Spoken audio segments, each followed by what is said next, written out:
नमस्कार. मी प्रल्हाद कजरे. आपण पाहत आहात विधी साक्षरता.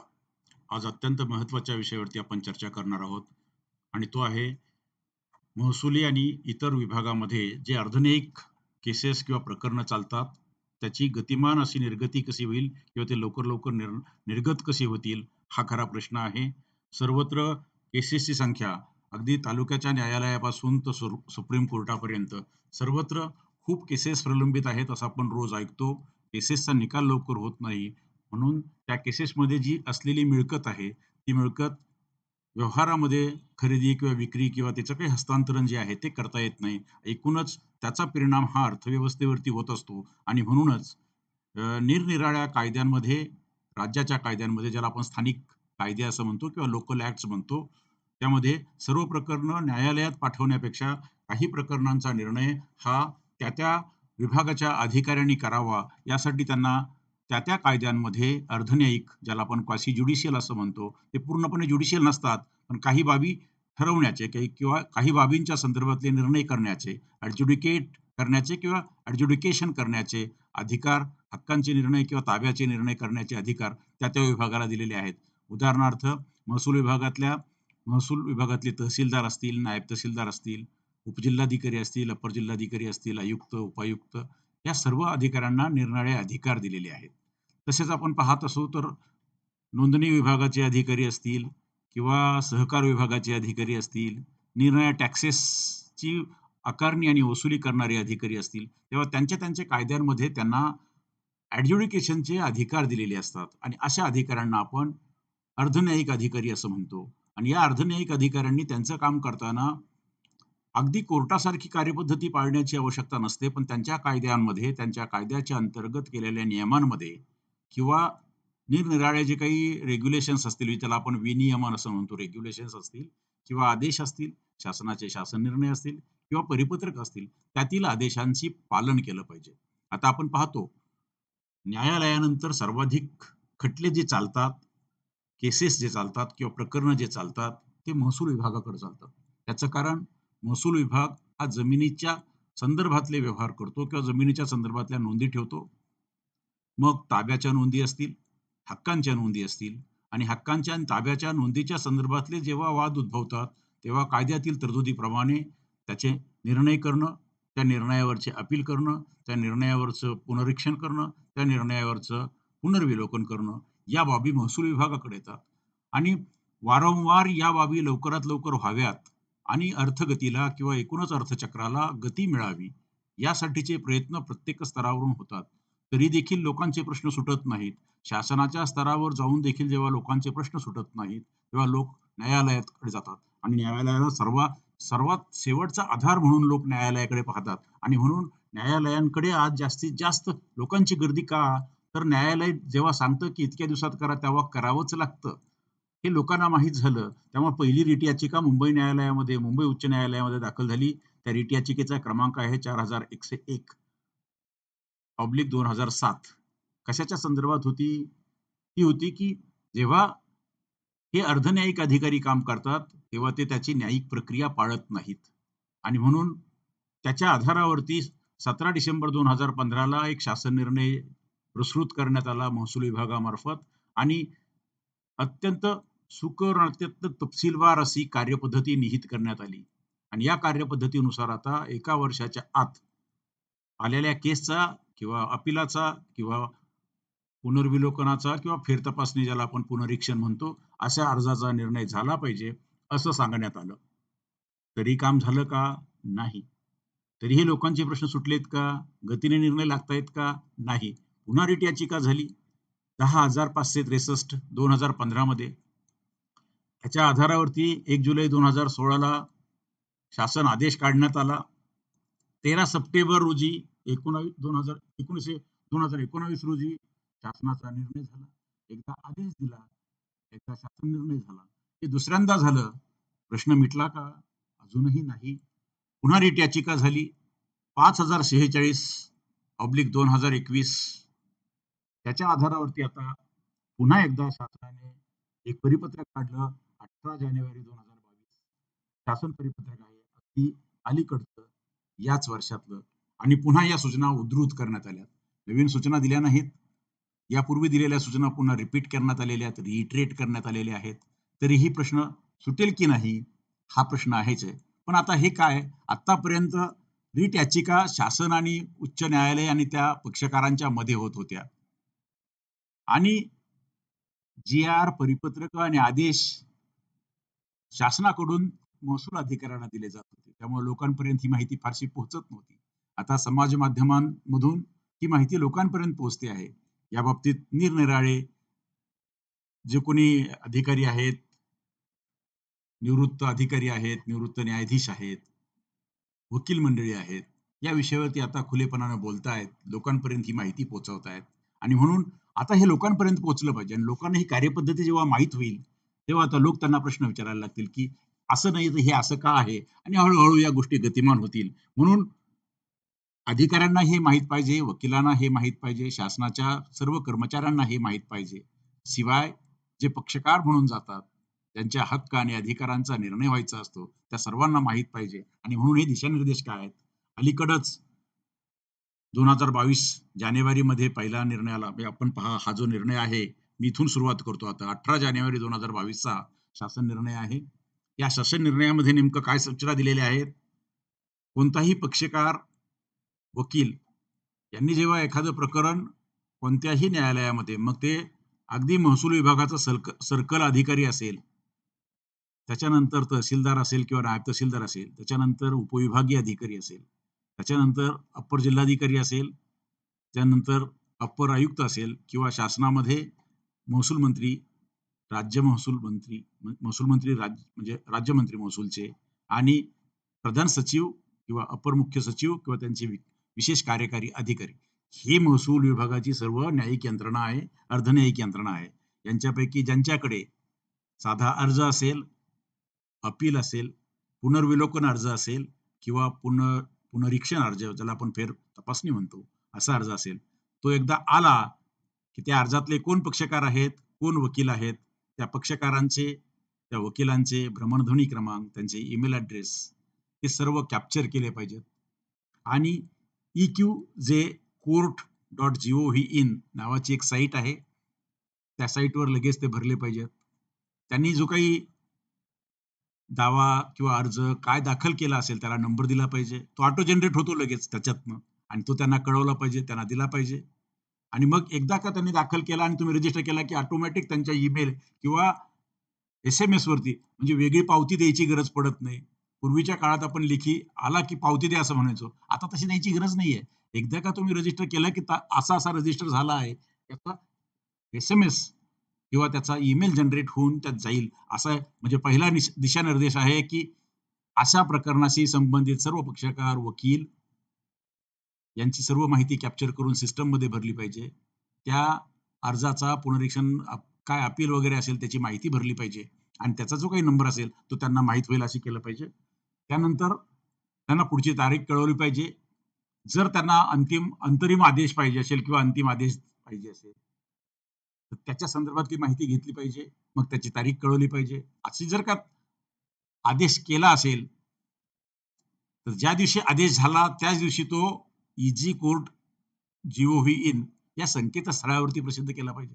म्हणजे तारखा प्रसिद्ध केल्या पाहिजेत, हिअरिंगच्या तारखाही प्रसिद्ध केल्या पाहिजेत आणि अगदी अतितातडीच्या प्रकरणामध्ये अंतरिम किंवा अंतिम आदेश केला असेल, तोही प्रसिद्ध केला पाहिजे. प्रकरणाचा जेव्हा अंतिम निकाल होईल, तेव्हा झालेल्या आदेशाबाबत मेसेजद्वारे सर्व संबंधितांना निकालाची कल्पना दिली पाहिजे. पूर्वी ही लेखी स्वरूपात देत असायचो. आता इलेक्ट्रॉनिक सिस्टम असल्यामुळं ती या पद्धतीने जाईल. अपील असेल, पुनरीक्षणाचा अर्ज असेल किंवा पुनर्विलोकनाचा अर्ज असेल, अशा आदेशाची अंमलबजावणी आता पहा हा फार मोठा बदल आहे. पूर्वीच्या काळात असं नव्हतं. एकदा का आदेश झाला, की आदेश खाली पोहोचल्यानंतर लगेच त्याची अंमलबजावणी केली जात असायची.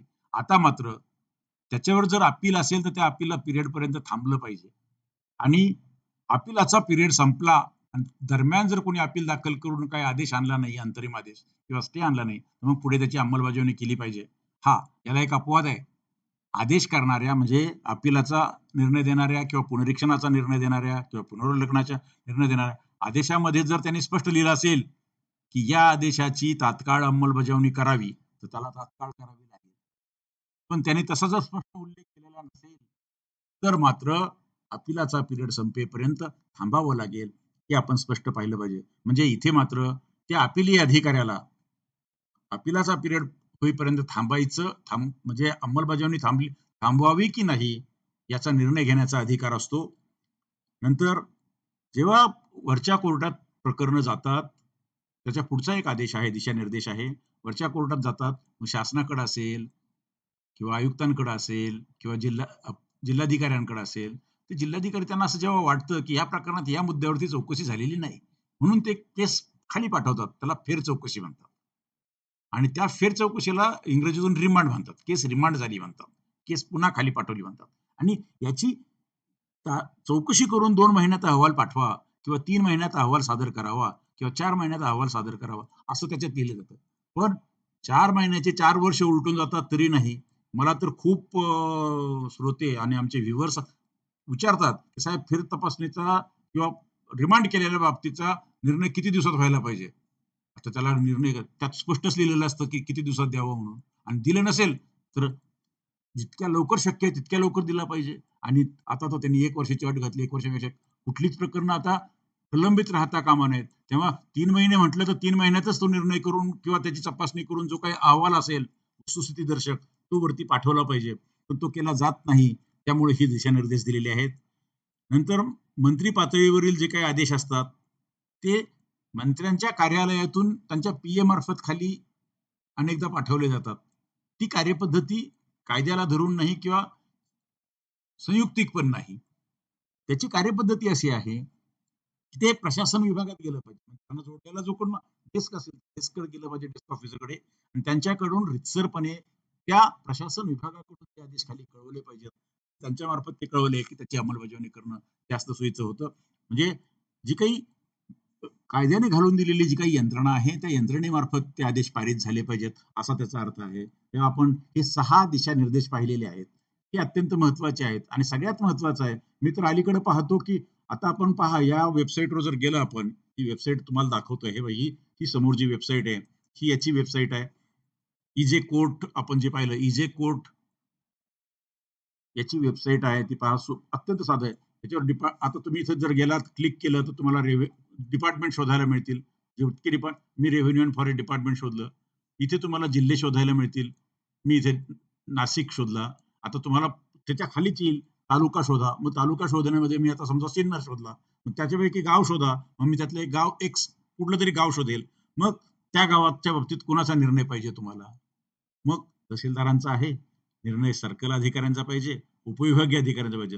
क्लिक आणि त्याच्यात ते विचारतात केस क्रमांक आणि त्या केस क्रमांक त्याच्या खालीच लिहिलेले आहेत. आणि आपण त्याच्यावरती क्लिक केलं की ते खरं तर मी म्हणतो काही उत्साही अधिकारी किंवा जे काही खऱ्या अर्थाने इंटरेस्टेड आहेत, जे पारदर्शकतेच्या बाजूनी आणि रिस्पॉन्सिव्ह ज्याला आपण म्हणतो, सकारात्मक आणि अत्यंत प्रतिसादात्मक काम करतात, अशा अधिकाऱ्यांनी हे काम सुरू केलंय.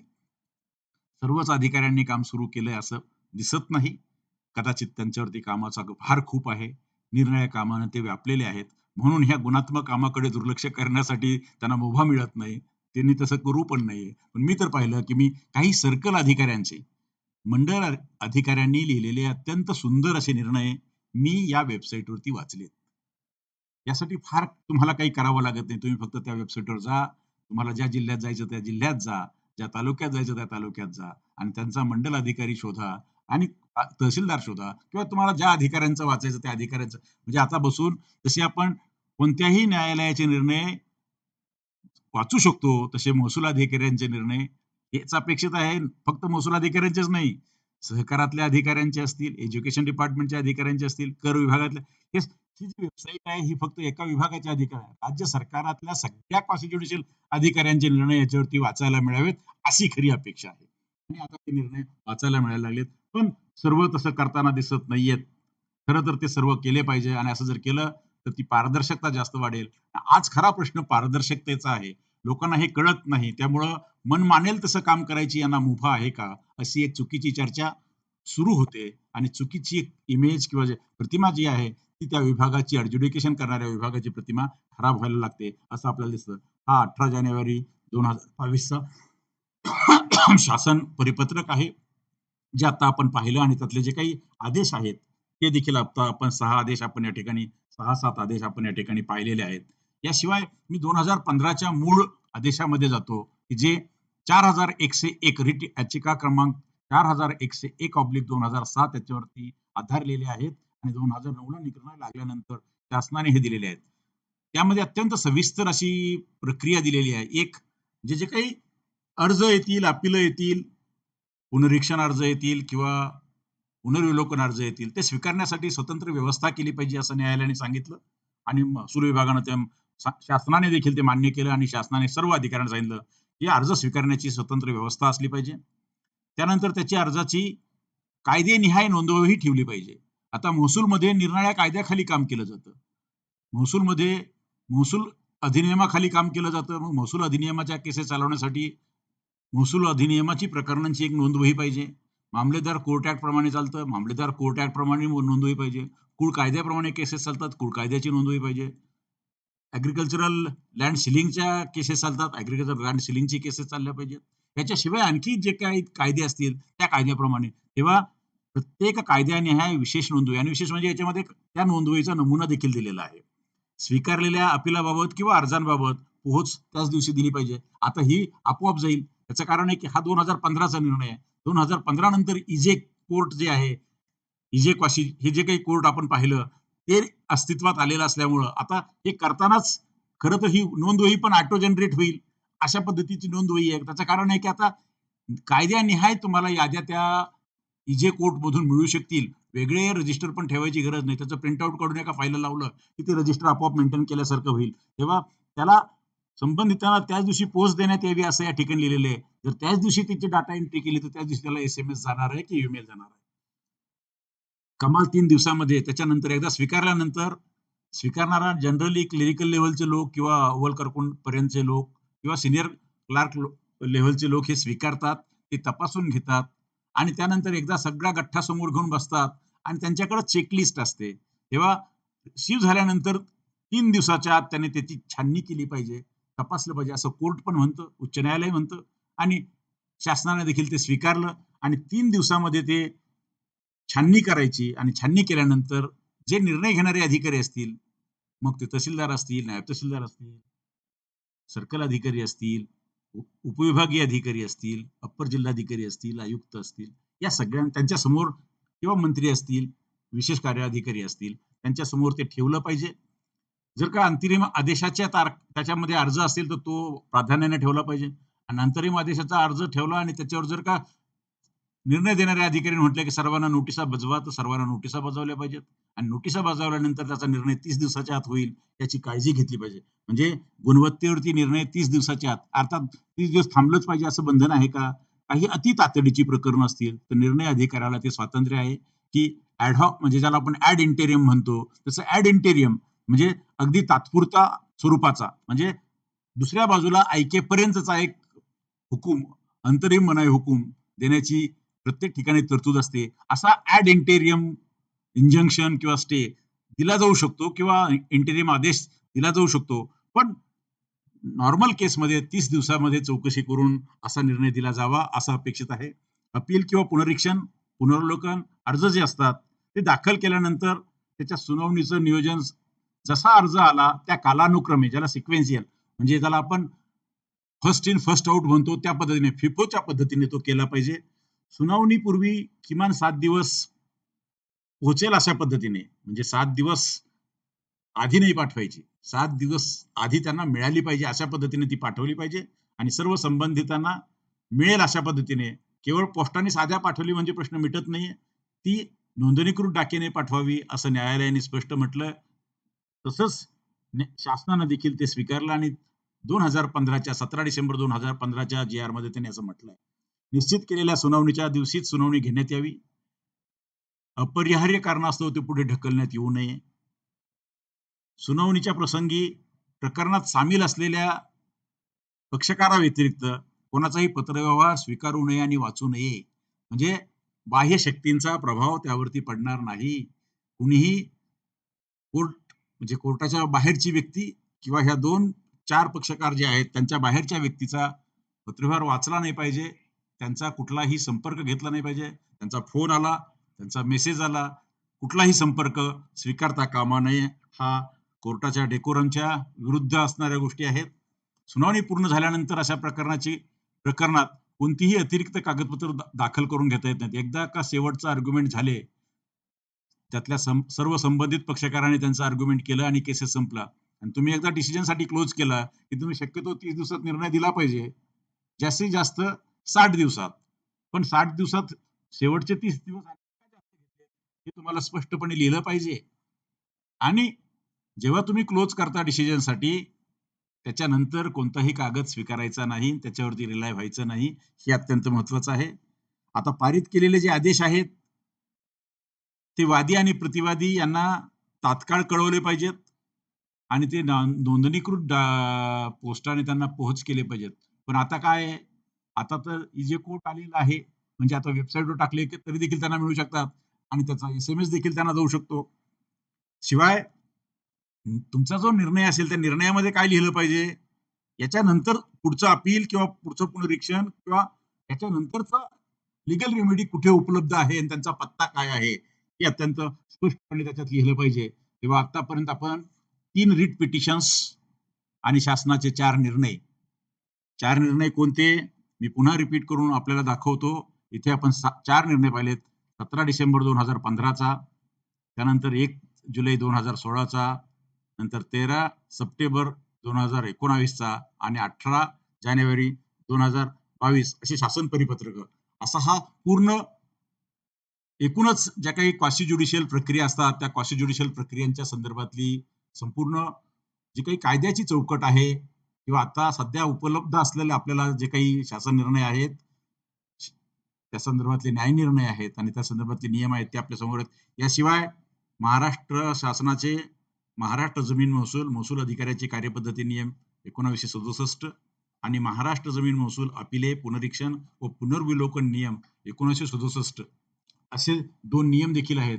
तेव्हा महाराष्ट्र जमीन महसूल कायदा, हे 2 नियम, हे 3 रिट पिटिशन्स आणि हे 4 जी-आर आणि निर्णय, असा एकूण जो काही याचं कायद्याची चौकट आहे, ती आता या ठिकाणी आपण अभ्यासली आहे.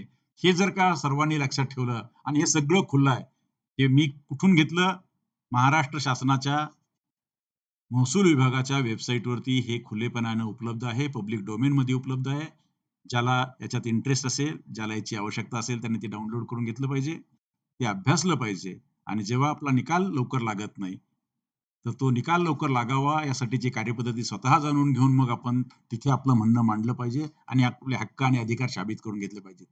जे अधिकारी आणि कर्मचारी असतील किंवा वकील मंडळी पाहत असतील, ऐकत असतील, त्यांनी देखील हे सगळं डाउनलोड करून एका फोल्डरमध्ये ठेवावं आणि जेव्हा आपण निर्णय करतो किंवा आपण आपली बाजू मांडतो, तेव्हा यातल्या ज्या काही गोष्टी सुसंगत वाटतात, ते पाहिल्या पाहिजेत आणि अधिकारी आणि कर्मचारी असतील, तर त्यांनी यातल्या नियमांचं काटेकोरपणे आपल्याला पालन करावं लागेल, हे पाहिलं पाहिजे. विशेषतः सर्वांनीच आता ही जी वेबसाईट आहे, या वेबसाईटवरती लॉग इन केलं पाहिजे. लॉग इन करायची पण गरज नाही. तुम्ही फक्त वेबसाईट ओपन करा. तुम्हाला काय शोधायचं ते शोधा आणि आपण दाखल करताना मला त्याचा नंबर हवा आहे. कारण मला त्याचा नंबर असल्याशिवाय मला पुढे जाता येणार नाहीये. असा आपणही हट्ट धरावा. असं जर का झालं, आपण ही व्यवस्था अधिक गतिमान करण्यासाठी आपलं देखील योगदान यामध्ये देऊ शकू. मला असं वाटतं, की हा भाग आपल्याला समजला असेल. आपल्याला जर काही आवडलं असेल, तर आपण लाईक करा. आपल्या मित्रपरिचितांना शेअर करा, फॉरवर्ड करा आणि फॉरवर्ड करत राहा. आपण जर का यापूर्वी सबस्क्राईब केलं नसेल, तर सबस्क्राईब करा. आपल्या मित्रपरिचितांनी सबस्क्राईब केलं नसेल, त्यांना देखील सबस्क्राईब करायला सांगा. अशाच नवीन विषयावरती अशीच चर्चा करण्यासाठी आपण पुन्हा भेटूया. तोपर्यंत मी थांबतो. धन्यवाद.